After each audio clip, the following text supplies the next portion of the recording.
Oh dear lord, it's been a million years since I last recorded a video. Good morning, good day, good evening, good night, people.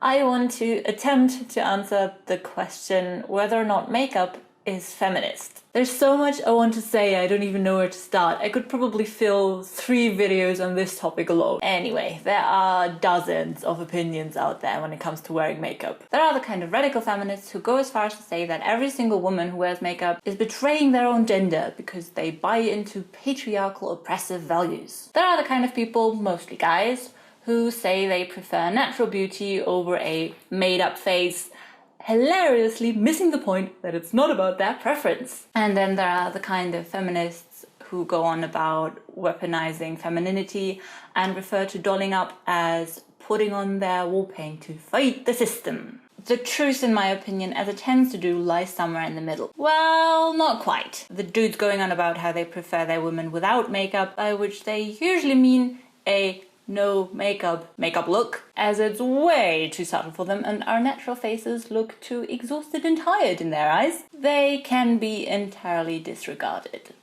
The beauty industry is a billion-dollar industry founded on making women feel ugly. We are told to use makeup to correct our flaws, hide a zit here, conceal our eye bags there. It is built on the claim that we need makeup to feel confident and ultimately to be successful, whether it be in love or in business. There's an enormous amount of pressure on us women to put on makeup to be taken seriously, but not too much, or we seem slutty or narcissistic, and if we enjoy it too much, we are vain and shallow. And yeah, this is patriarchy at work.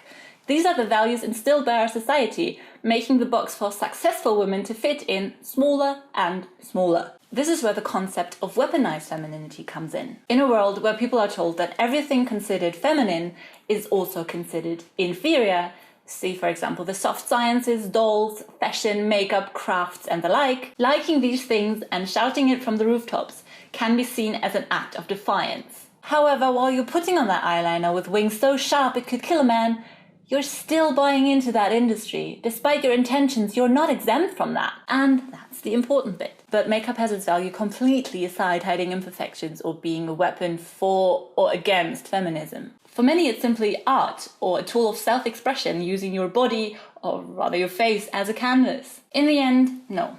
Makeup is not inherently feminist. And it's important to keep in mind where the beauty industry comes from and what it feeds on. But wearing makeup doesn't make you a bad feminist, or heavens forbid, unfeminist. It's the whole point of feminism that we get to have a choice on what we put on our bodies or on our faces. And really, us feminists don't need to turn every single thing we like or do into an act of feminism, because actually things don't need to be feminist in themselves to be valid or useful or enjoyable. These were just my 2 incoherent cents on the topic, and I would love to hear your input. Otherwise, I will see you next time. Until then, take care. And my battery is low. This was amazing timing.